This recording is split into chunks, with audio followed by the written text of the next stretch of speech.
feeling intense heaviness on my chest, pain in my heart, fear shivering through my skin, all along with bursting laughter from the deepest of my gut from my experience patrolling Jerusalem today. Mission 3, Jerusalem. As we entered the old city at Zion Gate, we were coincidentally joined by an army of soldiers who were entering at the same time. They looked at us confused, not sure how to respond.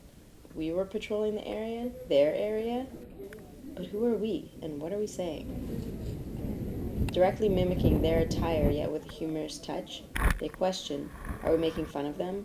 Are we commenting on the Israeli army as a negative force? Why the uniform? Why Israel?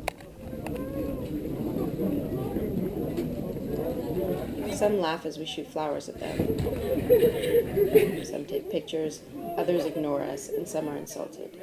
One girl asked us what we were doing, and why the uniforms. Are we commenting on how Israeli army is not peaceful? Is it against us? No, we responded.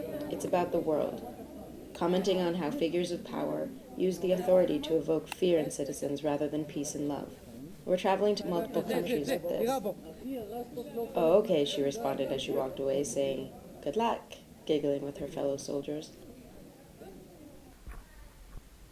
We entered the old city in the Jewish quarter, which due to a religious day of fast was a bit bare of people.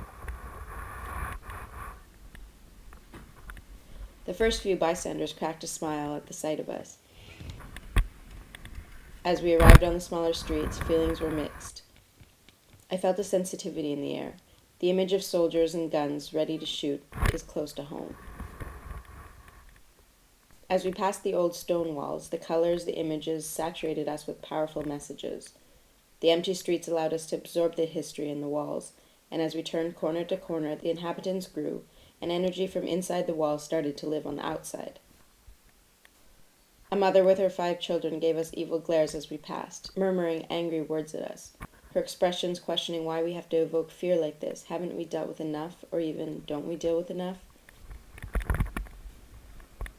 On the other hand, the young children looked at us with sparkling eyes, enamored by the flowers popping out of our funny oversized canisters.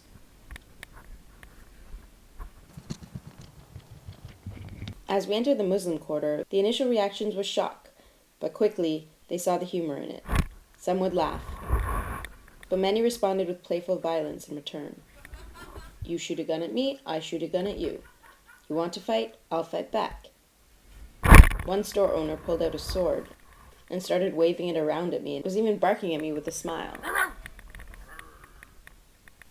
Is this a game? Is violence a game?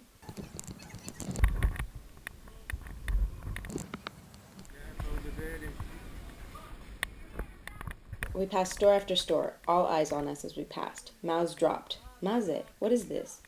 Hands would go up in the air, almost out of natural reflex. But as we passed, smiles would break on their faces as they noticed the flowers and the fisher-prise helmets.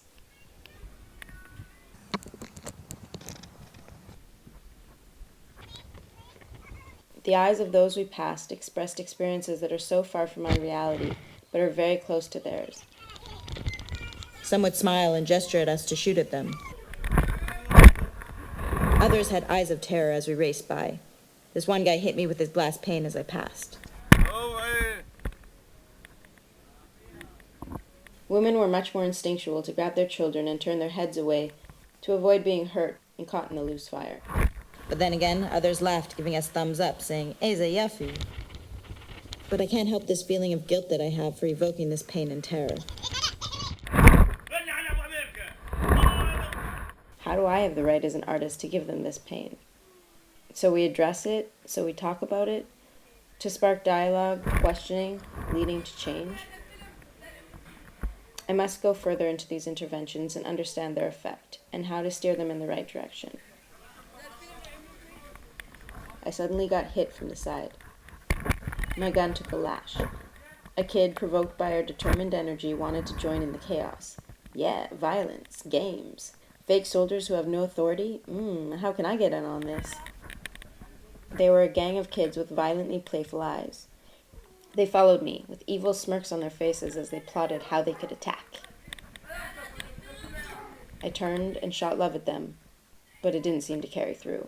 So off I went, running on the mission. They followed not far behind.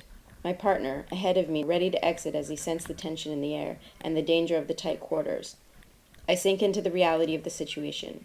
We have a mission: to serve and protect, to keep the peace. Those kids are part of our mission, in the most need of our love, and I was far from understanding how to send it out to them. My soldier skills failed me in these moments, and the clarity of how to respond became shaded with my own need to protect myself. The same kind of response is heard from police officers who, out of fear, will shoot to kill as a form of self-defense.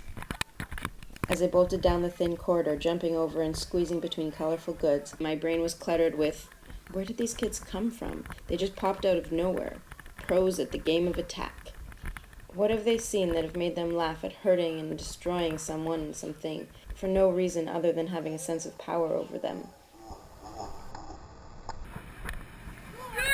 They are kids whose life experiences have taught them to be violent.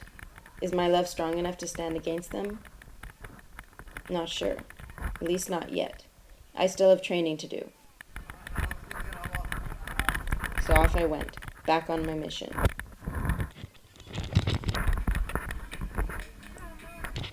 The kid still on my back, again latching out on my gun.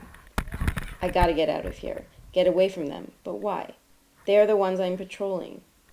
They are the ones that need to be addressed. The children are the solution. And on today's mission, here at this moment, they have shown to be the most possessed by the hatred. They are the sponges and the most easily influenced. And power and aggression are quite attractive to innocent, curious souls who are looking for direction. Once we were in the streets, the responses lightened up. Was it the closed quarters of the walls of the old city? The challenge to escape? Is it the open air and the space that allows people to breathe? They have a sense of escape if need be, and they have time to read the situation for what it is. Outside of the walls, I was pleasantly surprised with smiles from scarved women with their children, some even asking me to shoot at their infants in their stroller. They were impressed and entertained by the images of flowers in my canister. Though still, shooting my gun is an image I have to be sensitive about. Even if flowers shoot out, it is still a gun commenting on media, the power, authority. It must be used wisely and correctly. I too have power when I hold it, and I must be responsible with that power. Our characters deepened, having had to react to the mixed waves of energy we faced. This mission's reflections have strengthened our patrol techniques, experiencing how we can be affected by the atmosphere and the history of the area we patrol. Aggressive and violent souls can feed us with similar energies, and it is easy for the peace to be taken over. We must be strong with our playful, peaceful exertions, maintaining the positivity despite the energy flying in the air.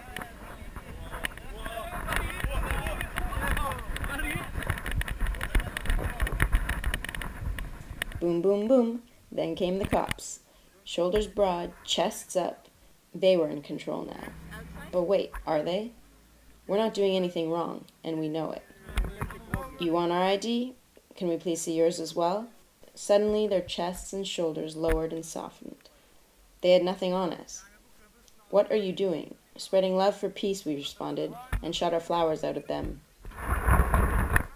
They held their breaths, trying not to smile, but cracks were shining through their tense jaws. Okay, just stay out of the walls. It's causing problems in there. You can stay out here. So off we went to patrol the streets.